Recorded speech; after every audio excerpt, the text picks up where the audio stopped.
it's to the point where you lose that, like, I feel good because I'm training, and the I'm exhausted because I'm training. That feeling, that's when you know you're going too far. Bringing you a reasoned approach to health and fitness. This is the Phi Life Podcast. Welcome to the Phi Life Podcast. I'm John Barbin. With me is Brad Pilon. And today we're going to talk about overtraining and how to decide or determine if you are overtraining, and how to know the difference between overtraining and being underconditioned. We even talk about undertraining too, right? Like it's or undertraining too. Right. Yeah. Okay, so I guess I'll jump in here. So overtraining is the concept that you've pushed your system too far and you actually become compromised, a compromised immune system. You're more susceptible to infection. You start breaking down. You can actually get sick more easily, and you don't recover as well. Then you're more susceptible to injury. You can end up in a state of fatigue. It's just the concept of feeling utterly run down to the point of getting sick. Not everyone's trained their way to this. Maybe some people have exerted themselves just through the busyness of life at some point, a couple of sleepless nights, staying up really late, getting, I don't know what, something done. A major upheaval in your life. Maybe it's in the middle of a move, something where you're just going and you're not getting enough rest and you're just pushing yourself. Yeah. And this is resonating with whoever's watching and listening. And you can sense after a few days of that, like my throat's starting to get scratchy, like I'm actually starting to get sick. I've had that happen a few times actually from too much training on top of everything else. It's usually a combination. Right. Training and dieting. It's when you're cutting down almost always. Or you haven't trained in forever and you're like, I'm just going to do it every single day for this month, that kind of thing. Right. Yeah. So there is no definable, that this exact number or hours of exercise in a week is going to be overtraining. It's more how conditioned you are and how far you can go. I'm assuming there's some upper limit that all human bodies break down, but that doesn't really apply to any one individual. It's just where you're at. So if you are just starting an exercise program, it's actually not likely you can get to overtraining because you probably don't have the capacity to push that hard. You're going to be so sore. It's going to be self-limiting. It's amazing the people who are first starting a program, and I'm not knocking you if this is you, but knowing that the vast majority of people train 3 to 5 days a week, all the pros, everyone else. And I find that everyone who jumps on is like, every day this month I'm going to work out. That's my goal. And then they can't overtrain because they get injured before they can overtrain. It's so quick, right? So because they're just not conditioned for it. So yeah, I do agree that most people who are first starting out can't actually overtrain because half the time if they're doing the whole everyday thing, they burn out before they can. Right. So in that case, I would say you're under-conditioned. You're just not conditioned enough to get to your potential max and then exceed your potential max and then be in true overtraining. Now, maybe the distinction doesn't even matter. If you push yourself to the point where you get injured or you get sick, you're there. Something went wrong. It was more than, good point. That's an overtraining. It was more than you can handle anyways. So in either case, you're either under conditioned for how much you're trying and you're not durable enough. So your joints are literally not durable enough and your muscles aren't durable enough to handle what you're doing. So you get way, way too sore and you're way more susceptible to injury because it's just too much. Or you're very well trained and you're being maybe a little excessive about it and you just push and push and push. And especially when you're trying to diet at the same time. And at some point that's just too much and you'll get sick. And then you start leading yourself again into a higher chance of injury. So in both cases, you could lead to a higher chance of injury. Yeah. In the first case, you're just tissues aren't ready for it. And in the second case, you're trained enough to push it so hard that you actually do find the true upper limit. Yeah. No, the other thing too with overtraining is that it's the concept came over to us from endurance athletes, and B, for weight training people, it'd be very hard to do overtraining on a workout of bis, tris, and chest, right? Like it's legs tends to be where you see it. Someone who's been training legs very frequently, the big muscle groups that do need that large recovery time.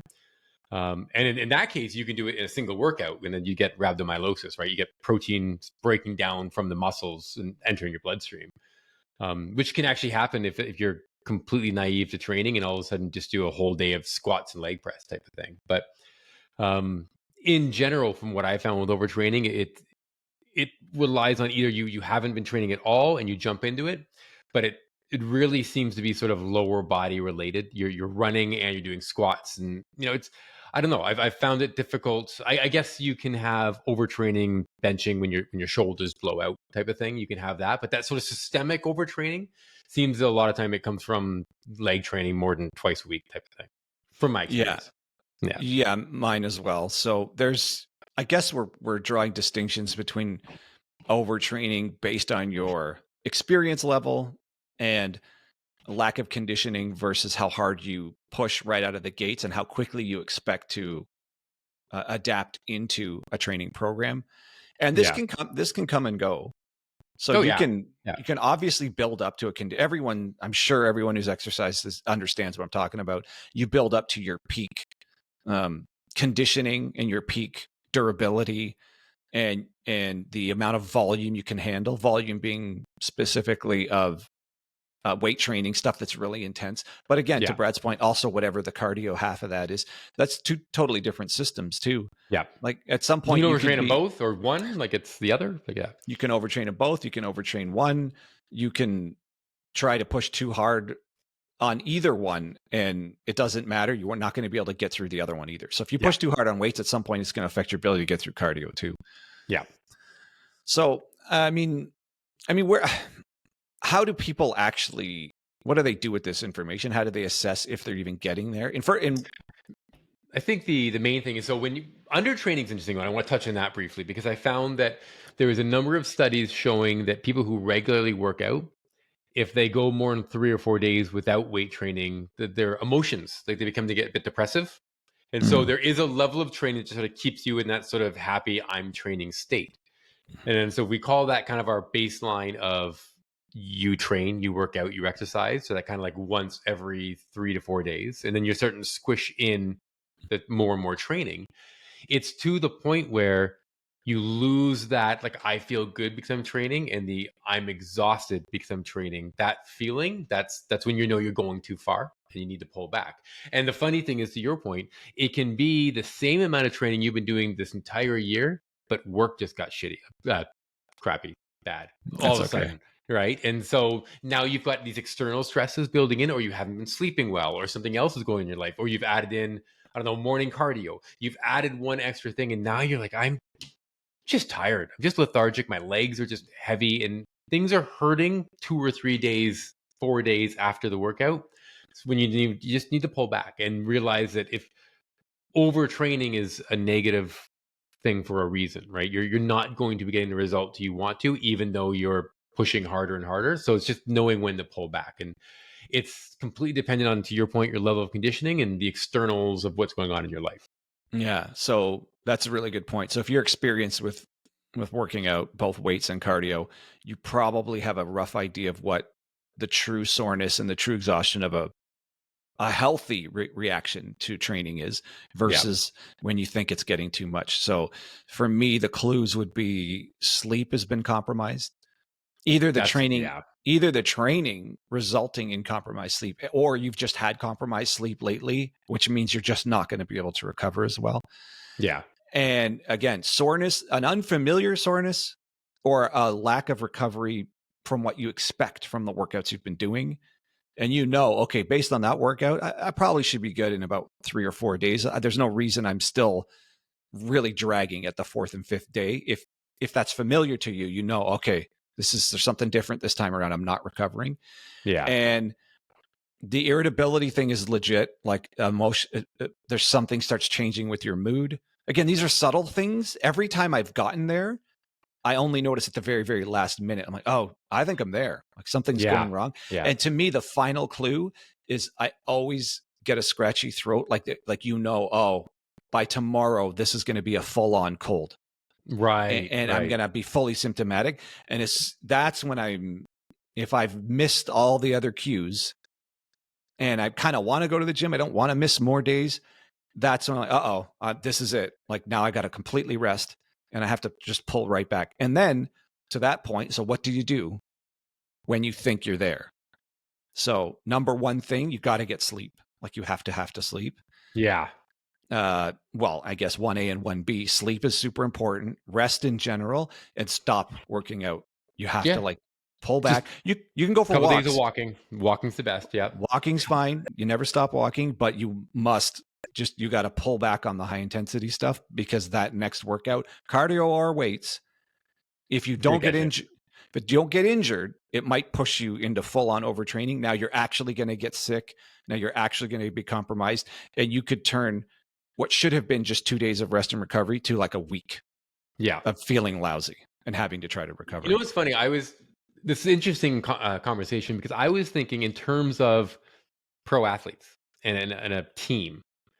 I would judge my strength and conditioning group on their success based on injury rates, right? So, in whether you're a pro or someone who's just starting out, I mean, your workouts shouldn't be causing injuries. If anything, they should be helping prevent you getting injuries in day-to-day life. So, it's just your ability to be consistent and your genetics that really tell you how well you're doing. And consistency sometimes is just you not overtraining and you not getting injured. So there is this weird balance that, you could try to do 100 workouts in the next 10 days, but you're probably going to get much better results doing 100 workouts over the next year, right? It's just that consistency with spaces in between for recovery, because the growth, all the change doesn't happen when you're working out. It happens afterwards, right? So you need those gaps, those spaces.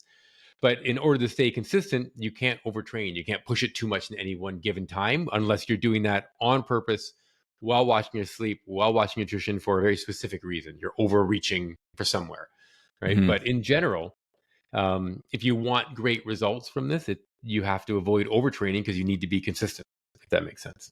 Right. Yeah. And I'd argue it is partly genetic too.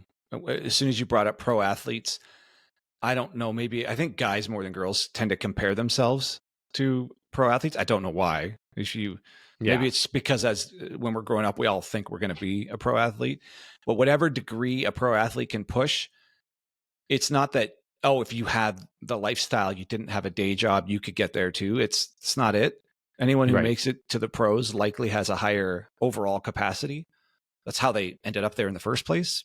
Yes, exactly. Yeah. In many, They beside, survive 2 days and years of, a busy game schedule plus all their training. Yeah. yeah, They just have that. yes, there's a reason why the elite level athletes, there's just not very many of them. And even at the highest levels, there's degrees of ones that are even more elite than the rest. Yeah. I always thought it interesting when the NFL does its top 100 players as voted by the other players, Yeah. and certain players. I mean, we're talking the elite of the elite. These are both power athletes and strength endurance athletes. They kind of have it all going on. Yeah.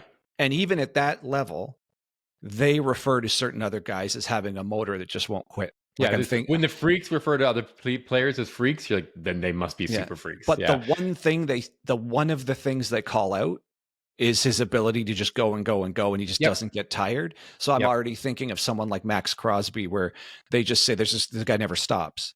And so we're talking about a 6'5", 265-pound man that other guys competing with him think we can't keep up with him. Like he just keeps going. But those other guys are as maximum elite level athletes, talking about another guy past them.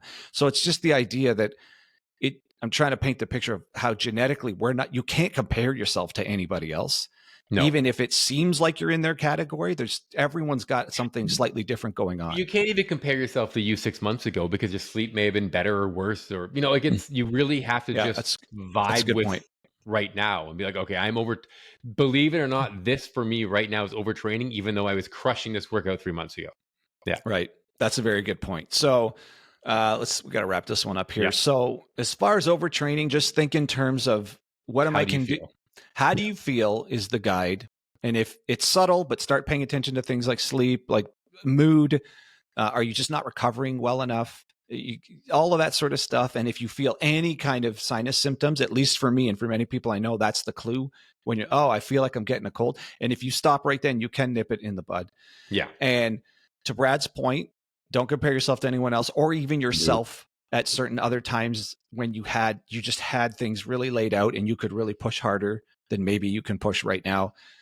And you can condition yourself back into it. You just have to pay attention. And in some cases, you might have to go slower than you might want to get to the condition level you're hoping for. Exactly. Yeah. All right. Perfect. What do you think? Leave it there. Yeah. All right. That's good. Yeah. Don't overtrain. Okay. And as usual, if you've got a story, how did you experience overtraining? Let us know. Put it in the comments. Yep. All right. So for Brad Pilon, I'm John Barbin, and that's your Fi Life Podcast.